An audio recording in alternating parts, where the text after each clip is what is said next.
கர்த்தருடைய பரிசுத்த நாமத்துக்கு மகிமை உண்டாவதாக. லூக்கா சுவிசேஷம் 2ஆம் அதிகாரம் 7ஆம் வசனத்தை வாசிக்கலாம். லூக்கா 2ஆம் அதிகாரம். அவள் தன் முதற்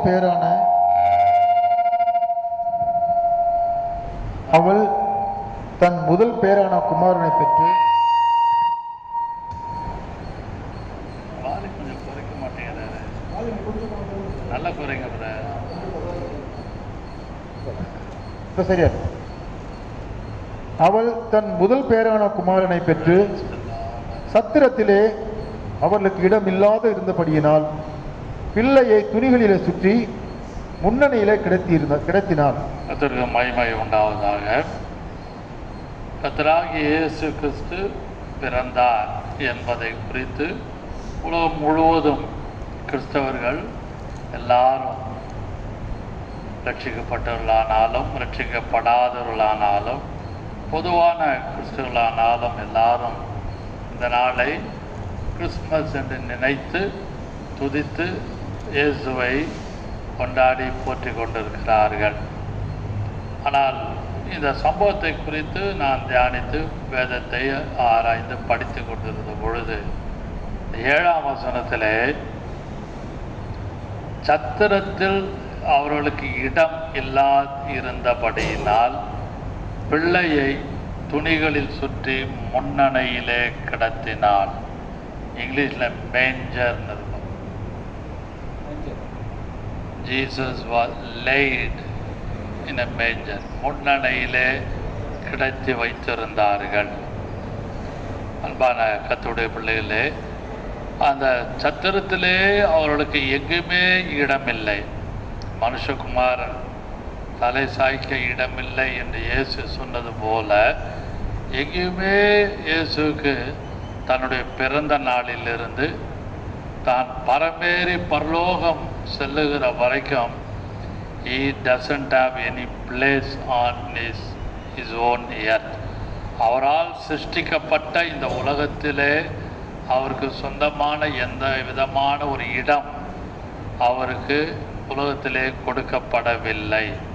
கர்த்தருடைய பிள்ளைகளே, இந்த வசனத்தை நான் தியானித்து யோசித்து கொண்டிருந்த பொழுது வசனத்திலே குமாரனை சத்திரத்திலே அவர்களுக்கு இடம் இல்லாதிருந்தபடியினால், அந்த சத்திரம் என்ற வார்த்தைக்கு பழைய ஏற்பாட்டிலும் ஆதாரம் இருக்கிறது. அது தாவீதினால் வாங்கப்பட்ட அது ஒரு இடம். அது தேவனுடைய அநாதி தீர்மானத்தின்படி சித்தத்தின்படி தாவீதினால் வாங்கப்பட்ட ஒரு இடம். அதுக்கு எரேமியாவிலும் ஒரு வசனம் உண்டு. பழைய ஏற்பாட்டில் தாவீது இருந்த காலத்திலும் ராஜா சாமுவேலிலும் அந்த அங்கே வசனம் இருக்கிறது. அதை குறித்து என்னுடைய சப்ஜெக்ட் இன்றைக்கு அல்ல. ஆனால் மேஞ்சர் முன்னணையிலே கிடத்தினாள் அப்படின்னால் இயேசுக்கு கிடைத்த முதலாவது இடம் அந்த மாட்டு தொழுவம். அதையாக இன்றைக்கு ஜனங்கள் நாளடைவிலே ஒரு குடில் என்று வைத்து பலவிதமான டெக்கரேஷன் அலங்கரிப்போடு வீடுகளிலும் ஆலயங்களிலும் அதை வைத்து ஆராதித்து யோசித்து இயேசு குறித்து அவர்கள் பேசி கொண்டிருக்கிறார்கள். ஆனால் இயேசு இந்த உலகத்திலே அவதரித்த அந்த சந்தர்ப்பத்திலே அங்கே நாம் பார்க்கும் பொழுது the first companion cattle of the field, இயேசுக்கு முதலாவது இருந்த தோழர்கள் கம்பானியன் என்று பார்க்கும் பொழுது மாடுதான். நல்லா யோசித்து பாருங்கள். அந்த மாட்டு தொழுவத்திலே சத்திரத்திலே இடம் இல்லாது இருந்தபடினாலே அவள் முன்னடையிலே கிடத்தினார்கள். முதல் ஃபர்ஸ்ட் கம்பானியன் ஆஃப் ஜீசஸ் என்று சொல்லும் பொழுது ஒன்லி கேட்டில், அங்கே மாடு தான் நிறைய இருந்தது. தூதர்கள் அல்ல. தூதர்கள் பரலோகத்திலிருந்து உன்னதமான தேவனுக்கு ஸ்தோத்திரம் என்று பரமசேனையோடு அவர்கள் தோன்றி அவர்கள் அதை பாடினார்கள். ஆனால் இயேசுக்கு இந்த பூலோகத்திலே ஃபர்ஸ்ட் கம்பானியன் என்று சொல்லும் பொழுது நீங்களோ நானோ மனுக்குலமோ எதுவுமே இல்லை. ஃபர்ஸ்ட் கம்பானியன், த கம்பானியன் சொல்லும் பொழுது கேட்டில் ஆஃப் த ஃபீல்டு. எப்படி இந்த வயல்வெளியிலே ஆடு மாடெல்லாம் காணப்படுகிறதோ அப்பேற்பட்ட அந்த தொழுவத்துக்குள்ளாக இயேசு பிறந்தபடினாலே அந்த இடத்துல இயேசுவோடு முதலாவது இருந்த சூழ்நிலை, இந்த என்வாயன்மெண்ட் பார்க்கும் பொழுது கேட்டில் ஆஃப் த ஃபீல்டு. இன்னும் சத்திரத்திலே இடம் இல்லை என்று சொல்லும் பொழுது there is no room in the school. அப்பொழுது அந்த காலத்திலே பாடசாலைகள் இருந்திருக்க வேண்டும். ரோம அரசாங்கத்தின் கீழாக பள்ளிக்கூடங்கள் இருந்திருக்க வேண்டும், படிக்க வேண்டும். ரபிமார்கள், யூதர்கள், அவர்கள் படிப்பதற்கென்று ஒரு இடம் இருந்தது. இதெல்லாம் யோசித்து பார்த்து there is no room in the school. எங்கேயும் இயேசுக்கு இடம் கொடுக்கப்படவில்லை. And also there is no room in the society. சமுதாயத்திலே கம்யூனிட்டி ஹால், இப்படிப்பட்ட சமுதாய கூடம் என்றெல்லாம் நாம் இந்த நாட்களிலே பார்க்கிறோம். ஆனால் சமுதாயத்திலும் சொசைட்டியிலும் அவருக்கு எந்த விதமான இடம் இல்லை என்று நாம் நன்றாக பார்க்கலாம். இன்னும் குறித்து அந்த மேஞ்சர், அந்த he was laid in the manger. அவர் முன்னணியிலே கிடத்தப்பட்ட நோக்கங்களில் ஒன்று உண்டானால், ஒரு காரியத்தை நாம் பார்ப்போமானால், வசனத்திலே நீங்களும் நானும் பார்க்கும் பொழுது no room in the business world. எந்த விதமான பிஸ்னஸ் வேர்ல்டு, வியாபார சம்பந்தமான எந்த இடத்திலும் அவருக்கு இடம் கொடுக்கப்படவில்லை. நன்றாக கவனித்துக் கொள்ளுங்கள். இயேசுடைய இந்த பிறப்பை குறித்து நாம் தியானித்து கொண்டிருக்கிறோம். லூக்கா சுவிசேஷம் 2ஆம் அதிகாரம் 7ஆம் வசனத்தின்படி பார்ப்போமானால், சத்திரத்திலே இடம் இல்லாதபடியினாலே, நான் மறுபடியும் அந்த குறிப்பை நான் வற்புறுத்துகிறேன், அவருக்கு முதல்ல இருந்த கம்பானியன் யார் என்றால் கேட்டில் ஆஃப் த ஃபீல்ட். இன்னும் அவருக்கு எங்கேயுமே இடம் கொடுக்கப்படவில்லை. Politically no room in the political realm. அரசியல் சம்பந்தமாக எந்த இடத்திலும் அவருக்கு இடம் கொடுக்கப்படவில்லை. பிசாசானவன் அவருடைய பிறப்பை தடுப்பதற்கு ஏரோது ராஜா மூலமாக ஃபர்ஸ்ட் பார்ன் எல்லாரையும் அவன் கொலை செய்து கொண்டிருந்தான். அதனாலே பேலஸ்லேயும் இடம் இல்லை, பொலிட்டிக்கல் ஃபீல்டுலேயும் இடம் இல்லை, எங்கேயுமே எந்த இடத்திலும் கம்யூனிட்டி ஃபீல்டு, அந்த ஹால் அல்லது சமுதாயம், அந்த கம்யூனிட்டி ஹால், ஸ்கூல்ஸ், எங்கேயுமே அவருக்கு இடம் இல்லாதபடியினாலே அவன் சத்திரத்தின் முன்னணியிலே, the Jesus was laid in the manger, முன்னணியிலே அவர் கிடத்தப்பட்டு காணப்பட்டார். அன்பான கர்த்தருடைய பிள்ளைகளே, இந்த இடத்திலே நீங்களும் நானும் அதை குறித்து யோசிக்கும் பொழுது, அவருக்கு அந்த ஸ்டேபிள், அந்த மாட்டுக்கு தொழுவம் தான் became a cradle. அந்த மாட்டு தொழுவம், அந்த ஸ்டேபிள் தான் அவருக்கு ஒரு கிரேடலாக, ஒரு தொட்டிலாக அவர் காணப்பட்டது. குழந்தை பிறந்த உடனே முதல்ல வீட்டில் எது வாங்குறாங்களோ இல்லையோ, வீட்டில் என்ன பண்ணுவாங்க, தொட்டில் கட்டுவாங்க. அந்த காலத்தெல்லாம், பழைய காலத்தெல்லாம் மேலே ஒரு ஊக்கு போட்டு அது இருக்குது. இப்போல்லாம் லேட்டஸ்ட்டு கிரேடில் இருக்குது. அந்த காலத்தெல்லாம் அதை தான் ஒரு துணியில், நல்ல பழைய மெல்லிதான துணியில் குழந்தை கிடத்துவதற்கு தொட்டில் உண்டு. அதுபோல் இயேசுக்கு நன்றாக யோசித்து பார்க்கும் பொழுது the stable became a cradle. அவருக்கு அந்த மாட்டு தொழுவம்தான் ஒரு தொட்டிலாக காணப்பட்டது. இதெல்லாம் நன்றாக, அப்படிப்பட்ட ஒதுக்கப்பட்ட இயேசு எங்கே காணப்பட்டார் என்றால் அவர் ஒரு ஸ்டேபிளில் அவர் முன்னணையில் he was laid in the manger, முன்னணையிலே கடத்தப்பட்டார். ஹல்லேலூயா.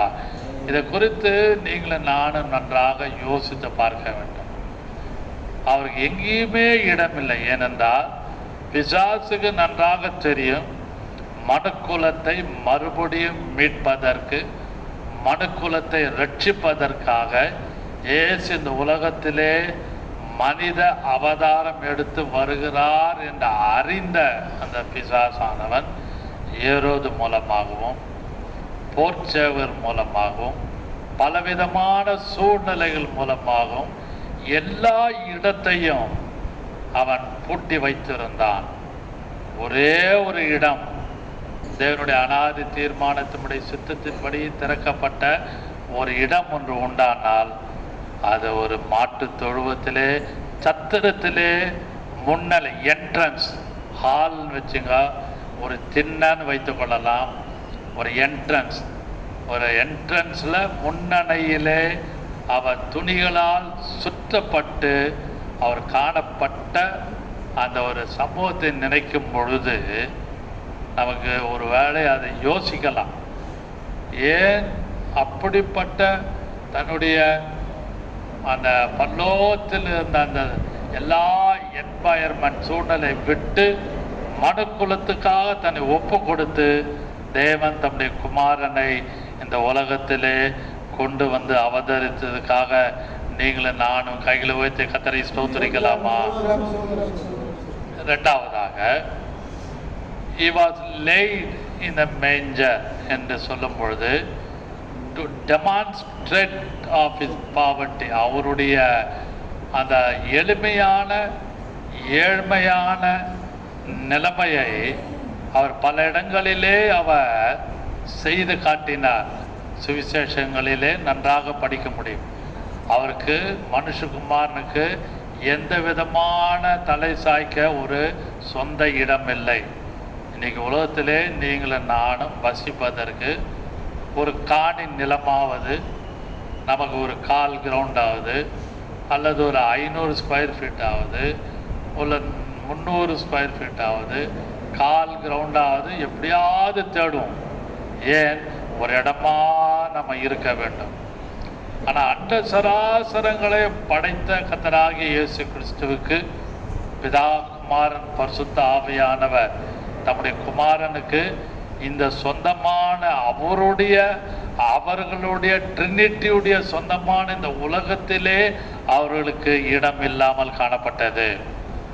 இதை நீங்களும் நானும் நன்றாக இந்த இயேசு பிறந்தார் என்று கொண்டாடுகிற இந்த நாளிலே அவர் முற்றிலும் துறந்தவராக 2 கொரிந்தியர் 8ஆம் அதிகாரம் 9ஆம் வசனத்தை வாசிப்போமானால், அப்போஸ்தலனாகிய பவுல் கொரிந்து சபையாருக்கு சொல்லும் பொழுது அந்த இடத்திலே இயேசு எப்படியெல்லாம் அவர் தாழ்த்தப்பட்டார் என்பதை 2 கொரிந்தியர் சாப்டர் 8 verse 9, 2 கொரிந்தியர் 8ஆம் அதிகாரம் 9ஆம் வசனத்தை வாசிக்கலாம். 2 கொரிந்தியர் 8ஆம் அதிகாரம் 9ஆம் வசனத்திலே ஒரு வார்த்தை, தன்னுடைய எல்லாவற்றையும் முற்றிலும் துறந்தவராக, எல்லாவற்றையும் அவர் விட்டவராக இந்த உலகத்திலே அவதரிக்க அவர் தன்னுடைய சிங்காசனத்தையும் தன்னுடைய எல்லாவற்றையும் விட்டவர். வாசிக்கலாம். நம்முடைய கர்த்தராகிய இயேசு கிறிஸ்துவின் கிருபையை அறிந்திருக்கிறீர்களே, அவர் ஐஸ்வர்யம் உள்ளவராய் இருந்தும், he was rich, extraordinary rich, ஐஸ்வர்யம் உள்ளவராய் இருந்தும் நீங்கள் அவருடைய தரித்திரத்தினாலே ஐஸ்வர்யம் ஆகும்படிக்கு உங்கள் நிமித்தம் தரித்திரரானாரே. தரித்திரர் என்று சொல்லும் பொழுது ஏழை அல்ல, அந்த ரிச் அண்ட் புவர். நம்ம எல்லாம் புவர்னா இவங்க ஏழை, அவங்க பணக்காரங்க, இவங்க மிடில் கிளாஸ், அவங்க ஹை கிளாஸ், அப்படிப்பட்டல. அந்த தரித்திரம் என்று சொல்லுகிற வார்த்தை உண்மையான பொருள் there is no salvation, அதான் அர்த்தம். உள்ளான ஸ்பிரிச்சுவல் மீனிங் அங்கே வசனத்தோடு காணப்படுகிறது. அவர் தரித்திரரானார். மறுபடியும் வாசிக்கலாம். நம்முடைய கர்த்தராகிய இயேசு கிறிஸ்துவின் கிருபையை அறிந்திருக்கிறீர்களே, அவர் ஐஸ்வர்யம் உள்ளவராய் இருந்தும் ஐஸ்வர்யம் உள்ளவராயிருந்தோம் நீங்கள் அவருடைய தரித்திரத்தினாலே ஐஸ்வர்யங்கள் ஆகும்படிக்கு உங்கள் நிமித்தம் தரித்திரனானாரே. நமக்காக he became a poor. அதாவது நமக்காக அவர் மனித அவதாரம் எடுத்து நாம் எப்படி ரட்சிப்பில்லாம கஷ்டப்படுகிறோம் என்று அறிந்து அந்த பாதையிலே அவர் வந்து அதை மறுபடியும் அதில் ரீகெயின் பண்ணி நம்மை மீட்டெடுக்கிறார். ஹல்லேலூயா. இந்த சம்பவத்திலே நாம் பார்க்கும் பொழுது இயேசு முன்னணையிலே he was laid in the manger. முன்னணையிலே கிடத்தப்பட்ட காரணங்களில் ஒன்று he became a poor. அவர் தரித்திரர்களுக்கு தரித்திரமாக காணப்பட்டு மறுபடியும் அந்த ரட்சிப்பின் வாசலை அவர் நமக்காக சிலுவையிலே திறக்கும்படியாக சிலுவையின் மூலமாக அந்த நித்திய வழியை உண்டாக்குவதற்காக இந்த உலகத்திலே அவர் அவதரித்தார். அவர் முன்னணியிலே கிடத்தப்பட்டார். இதே சம்பவம் லூக்கா சுவிசேஷம் இயேசு தன்னுடைய ஹோலி சப்பர் கம்யூனியன் நடத்துவதற்கு திருவிருந்தை அவர் ஃபர்ஸ்ட் டெமான்ஸ்ட்ரேஷன் முதல்ல தன்னுடைய திருவிருந்தை அவர் நடத்தி காண்பிப்பதற்கு கூட அவருக்கு இந்த உலகத்திலே இடமில்லை, சத்திரத்திலே இடமில்லை. திருவிருந்து நடத்துவதற்கு ஹோலி கம்யூனியன் நடத்துவதற்கு இடமில்லை, மனுஷகுமாருக்கு தலை சாய்க்க இடமில்லை. ஆகாயத்து பறவைகளுக்கும் நரிகளுக்கும் கூடுகளும் எல்லாம் உண்டு என்று சொல்லுகிற கர்த்தருக்கு, இந்த உலகத்தை படைத்த அண்ட சராசரங்களை படைத்த சர்வ வல்லவருக்கு there is no room in the world. சத்திரத்தில் இடமில்லை. அதுக்கு உதாரணத்தை பார்ப்போமானால் லூக்கா சுவிசேஷம் 22ஆம் அதிகாரம் முதல் 15 வசனத்தில் வாசித்து பார்த்தீங்கன்னா 4ஆம் வசனம் 5ஆம் வசனம் 7ஆம் வசனத்தில் அவர் போய் நீங்கள் எதிரே இது இருக்கிற நகரத்துக்கு போங்க, அங்கே ஒருத்தன் வந்து அவன் ஒரு பிக்சரோட ஒரு பாத்திரத்தோட அவர் தண்ணீர் குடத்தை சுமந்து கொண்டு வருவான் என்று எழுதப்பட்டிருக்கிறது. அவன்கிட்ட போய் கேளுங்க, எஜமானுக்கு இடம் தேவை. அந்த சம்பவத்தை வாசிக்கலாம். 6, 7, 8 நினைக்கிறேன். லூக்கா 22ஆம் அதிகாரம். அதற்கு அவன் சம்மதித்து ஜன கூட்டம் இல்லாத வேளையிலே அவர்களுக்கு காட்டிக் கொடுக்கும்படி. லூக்கா 22 6 பஸ்காவை பலியிட வேண்டிய புளிப்பில்லாத அப்ப பண்டிகை நாள் வந்தது. பஸ்காவை பலியிட வேண்டிய புளிப்பில்லாத அப்ப பண்டிகை நாள் வந்தது. அப்பொழுது அவர் பேதுருவையும் யோவானையும் அழைத்து நாம் பஸ்காவை புசிக்கும்படிக்கு, பஸ்காவை அல்லது திருவிருந்தை ஆசரிப்பது நமக்கு இயேசு முதலாவது வழிகாட்டின அந்த ஃபர்ஸ்ட் கம்யூனியன் சர்வீஸ் ஆசரிப்பதற்கு வாசிங்க, புசிக்கும்படிக்கு நீங்கள் போய் அதை நமக்கு ஆயத்தம் பண்ணுங்கள் என்றார். அதற்கு அவர்கள் நாங்கள் அதை எங்கே ஆயத்தம் பண்ணும்படி, எங்கே ஆயத்தம், இடம் இல்லையே என்றாங்க. அவருக்கு பிறப்புக்கு இடம் இல்லை, அவர் தலை சாய்க்க இடம் இல்லை. அவருடைய holy commune he want to demonstrate the holy communion. அந்த பரிசுத்த திருவிருந்தை ஆசரிப்பதற்கு, செய்து காண்பிப்பதற்கு, ஒரு மாடல் காண்பிப்பதற்கு இடமில்லை. அதற்கு அவர் நீங்கள் நகரத்திலே பிரவேசிக்கும் பொழுது தண்ணீர் குடம் சுமந்து வருகிற ஒரு மனுஷன் உங்களுக்கு எதிர்படுவான். நீங்கள் அவனுக்கு பின் சென்று அவன் போகும் வீட்டிற்கு நீங்கள் போய் அந்த வீட்டு எஜமானை நோக்கி, நான் என் சீஷரோடு கூட பஸ்காவை புசிக்கிறதற்கு தகுதியான இடம் எங்கே என்று போதகர் உம்மிடத்திலே கேட்க சொன்னார் என்று சொல்லுங்கள். அவன் கம்பளம் முதலானவைகள் விரித்திருக்கிற மேல் வீட்டில் உள்ள ஒரு பெரிய அறையை உங்களுக்கு கவனிங்கள். அப்பர் ரூம், அந்த அப்பர் ரூம் மேல் அறையில கூட இயேசுக்கு இடம் இல்லை. அதுவும் ஒருத்தர்கிட்ட கடன் வாங்கி பாரோ பண்ணி அந்த இடத்துல தான் அவர் ஹோலி கம்யூனியனை அவர் நடத்தி காண்பித்தார். சத்திரத்தில் இடம் இல்லை, தலை சாய்க்க இடம் இல்லை. அவர் இறந்த பிறகு அவரோட பாடியை அடக்கம் பண்ணுவதற்கு பாரோடு சிமெண்ட்ரி கிரேவ் கடன் வாங்கப்பட்ட ஒரு கல்லறையில் தான் இயேசுவை அடக்கம் பண்ணினார்கள். இதெல்லாம் ஏன் நான் சொல்லுகிறேன், அவருக்கு இந்த உலகத்தில் இடம் இல்லாமல் உண்டாக்கின பிசாசு எத்தனையோ தந்திரங்களையும் யோசனைகளையும் உண்டாக்கி கொண்டிருந்தான் இயேசு உள்ள நுழையாதபடிக்கு. அதுபோல ஆவிக்குரிய ஜீவத்திலும் குடும்ப வாழ்க்கையிலும் சொந்தக்காரர்கள் மத்தியிலும் அக்கம் பக்கத்தார் மத்தியிலும் பிஸ்னஸிலும் அஃபிஷியல் செக்டாரிலும் நீங்கள் அன்றாட போய் வந்து கொண்டிருக்கிற பாதையிலே டே டு டே அஃபேரில் முன்னேறாதபடிக்கு பிசாசு யார் மூலமாவது இடம் கொடுக்காதபடிக்கு தடைகளை கொண்டு வருவான். ஆனால் இயேசு பிறந்தார் என்று கொண்டாடி கொண்டிருக்கிற இந்த காலகட்டத்தில், இந்த தருணத்திலே பரிசுத்த ஆவியானவர் உங்களோடு பேசி கொண்டிருக்கிறார். இயேசுக்கே இடம் இல்லை, உங்களுக்கு எனக்கு இடம் கிடைக்குமா?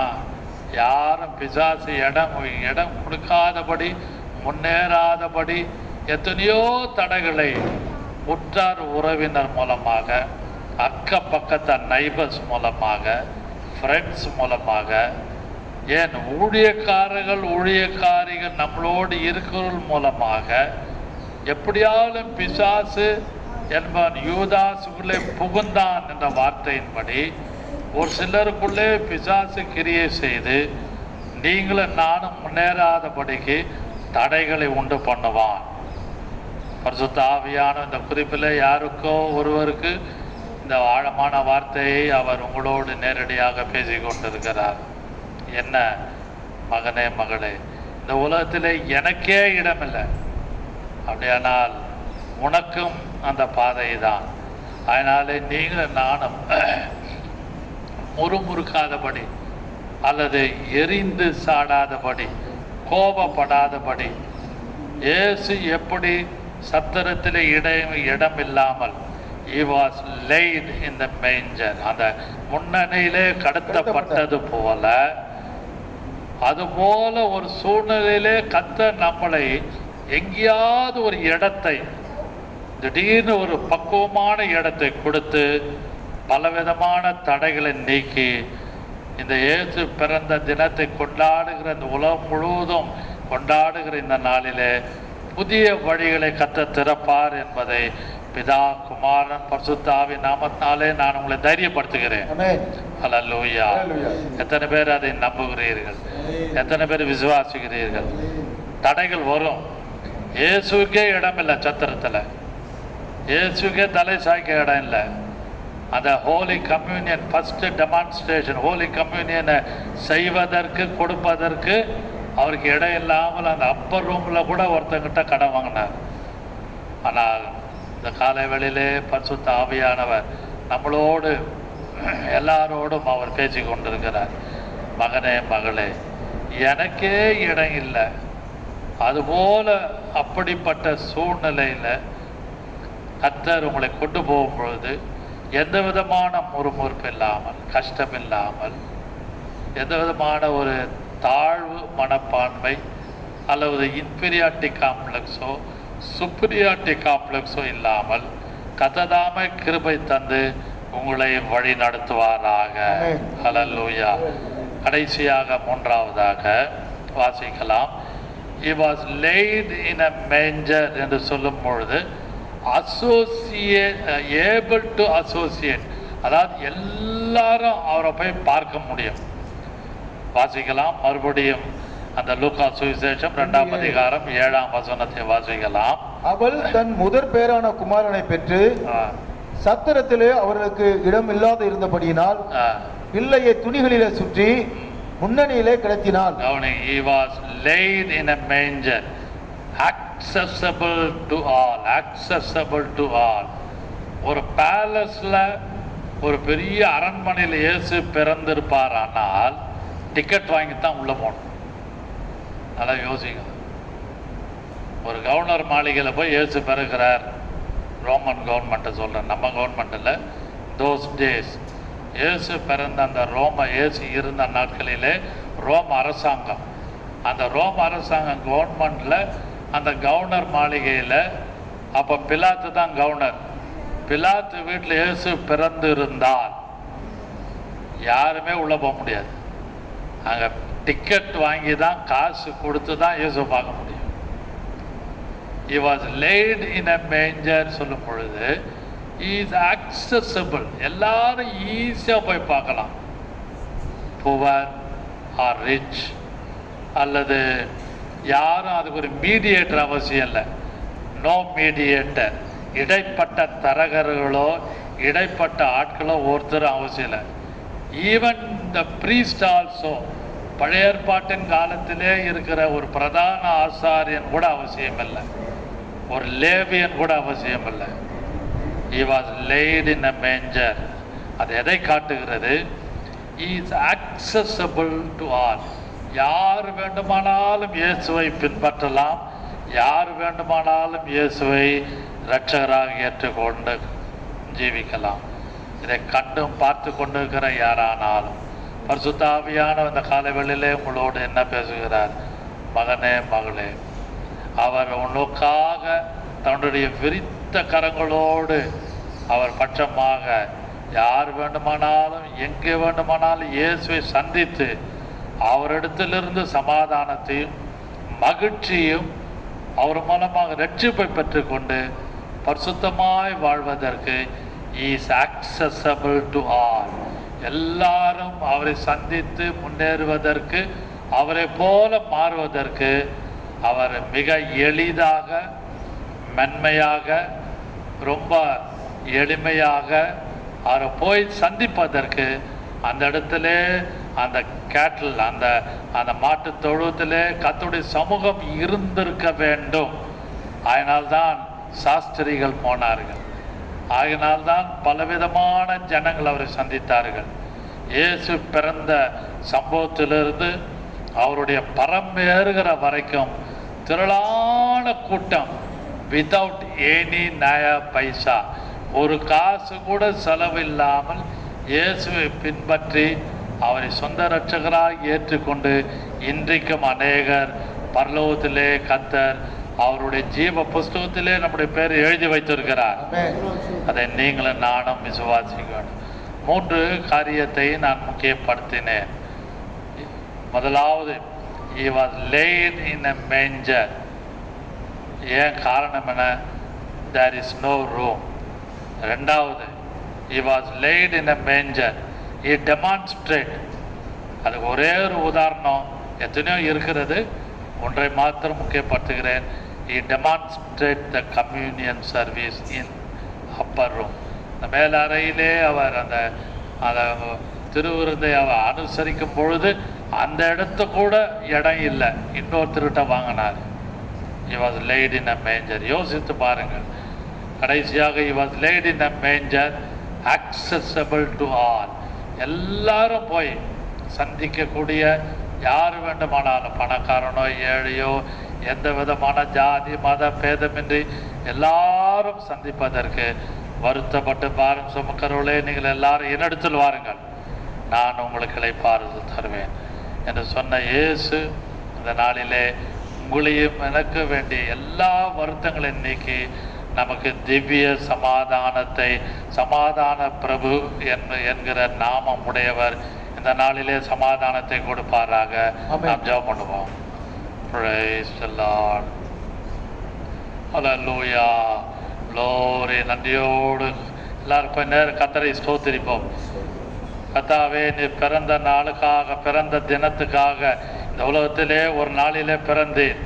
இன்றைக்கு என்று அல்ல, இந்த 25ஆம் தேதி என்று அல்ல, ஒரு நாளிலே இயேசு இந்த உலகத்திலே பிறந்தபடினாலே இன்றைக்கு கர்த்தர் நம்மை ரட்சித்து அவருடைய சூழ்நிலையிலே அவரை போல மாறுவதற்கு அவர் நம்மை வைத்திருக்கிறார். அல்லேலூயா. ஸ்தோத்திரம். கொஞ்ச நேரம் கர்த்தரை ஸ்தோத்திரிங்கள். விடுதலையோடு கர்த்தரை ஸ்தோத்திரிங்கள். விடுதலையோடு ஸ்தோத்திரிங்கள். எங்கள் சமாதான பிரபு இவர், இயேசு அதிசயமானவர், எங்கள் சமாதான பிரபு இவர், இயேசு அதிசயமானவர், வேதம் நிறைவேறும் காலமே, வேகம் நிறைவேறுதே. நாம் ஜெபம் பண்ணுவோம். எங்கள் அருமையான பிதாவே, இந்த வேளையிலும் எங்களை தாழ்த்தி உடைய சமூகத்தில் வருகிறோம். தேவரீர் ஏதோ ஒரு நாளிலே இந்த உலகத்திலே நீர் அவதரித்தீர். சத்திரத்தில் இடம் இல்லாமல்படினாலே முன்னடையிலே கடத்தினார்கள். யூ ஆர் லேட் இன் அ மேஞ்சர். ஆனாலும் 3 விதங்களிலே நாங்கள் தியானித்தோம் கர்த்தாவே. 3 விதங்களிலே எங்களோடு பேசி எங்களை வழி நடத்தி இதுவரைக்கும் பாதுகாத்து வருகிறேன். நம்ம யார் யார் அறியாது இருக்கிறார்களோ, இதை யார் யார் கேட்டு பார்த்து கொண்டிருக்கிறார்களோ அவர்களுக்கு வேண்டிய பூரண சமாதானத்தை உறுதியாய் பற்றி கொண்டு இருக்கிற மனதை உடையவன் உண்மையை நம்பி இருக்கிறபடினால் அவனை பூர்ண சமாதானத்துடன் காத்துக்கொள்வீர். அந்த காத்து வழி நடத்தி பூரண நிம்மதி, அமைதி, சமாதானத்தை கொடுத்து ஆசீர்வதித்து வழி நடத்துவீராக. இயேசுவின் நாமத்தில் பிதாவே. ஆமென். ஆமென்.